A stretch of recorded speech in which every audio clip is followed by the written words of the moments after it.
Hello, my name is Jessica Smith and I teach at Rosehill Magnolia Elementary School in Duplin County. I teach 5th grade math and social studies, and I am completing my service leadership project on maximizing our instructional time by putting all hands on deck for our master schedule. After meeting with my principal, we agreed that I would focus on the master schedule. Our goal is to maximize student learning opportunities to encourage and increase student success for all of our students. Through this leadership project, I was able to take a closer look at the construction of our master schedule and what opportunities we have that would allow more time for remediation, intervention, or instruction for all of our grade levels. During the 2017-2018 school year, we exceeded expected growth, but that kept our overall grade level or grade point average at a D. We wanted to find a way to utilize all of our staff members within our school, so we wanted to make sure that we were continue exceeding expected growth. In order to do that, we would need to have 75 more proficient students than we did last year, which is about 7% of our non-proficient students that will be taking the end of year test.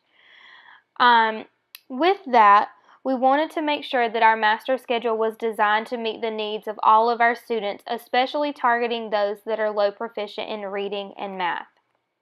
When I began my student leadership project, I was excited to dissect our current master schedule and find new, innovative ways of maximizing the time and the people and resources to meet the needs of our students in the core subjects.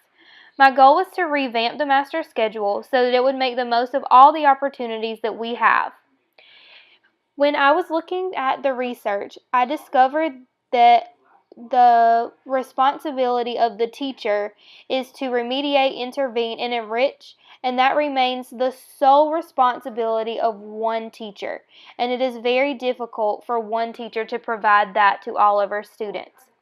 Therefore, we wanted to find innovative ways to assist our teachers with doing their remediating and their intervening with their students.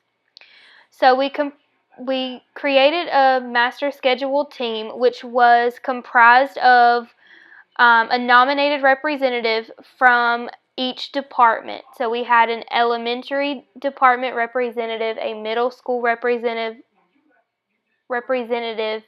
We also had our administrators, our data manager, and a representative from our EC department that made up our master schedule team. We met monthly to discuss different areas that we wanted to target. One of those areas was to maximize our instructional time so that we are meeting the needs of our non-proficient students, especially our Tier 2 and Tier 3 students that have been identified through our MTSS process. We also took a look at our budget and what programs we would be able to continue to have through next school year. While our students are doing Waterford or the HELPS program or iReady, we could use these times to find creative ways of having all of our hands on deck to meet the needs of those students.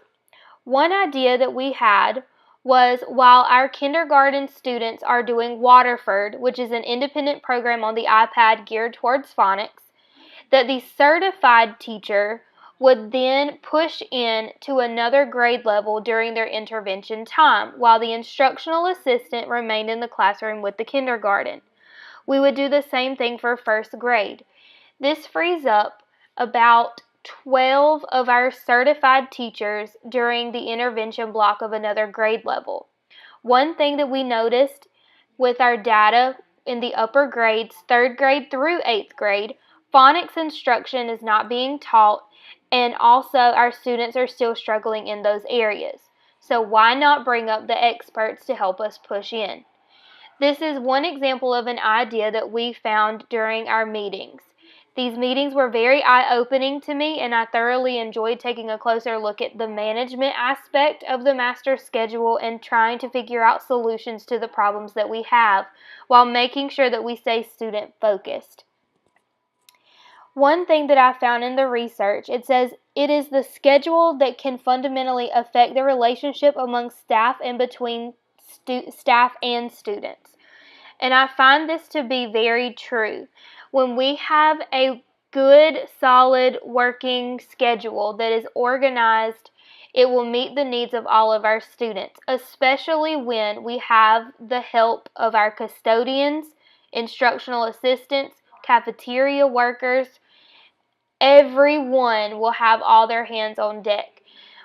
While we were meeting with the school improvement team and going back to our individual departments, we found that 60% of our non-instructional staff expressed that they would want training on how to help our students in reading and in math. We also found that 65% of our instructional assistants responded that they would be able to provide that assistance and that they would be willing to do so. Through this, we saw that they were interested in making sure that our students were successful also. So, by us having the support of every member of our staff and our faculty, we really feel like that we can make the most of our master's schedule and ensure the success of our students.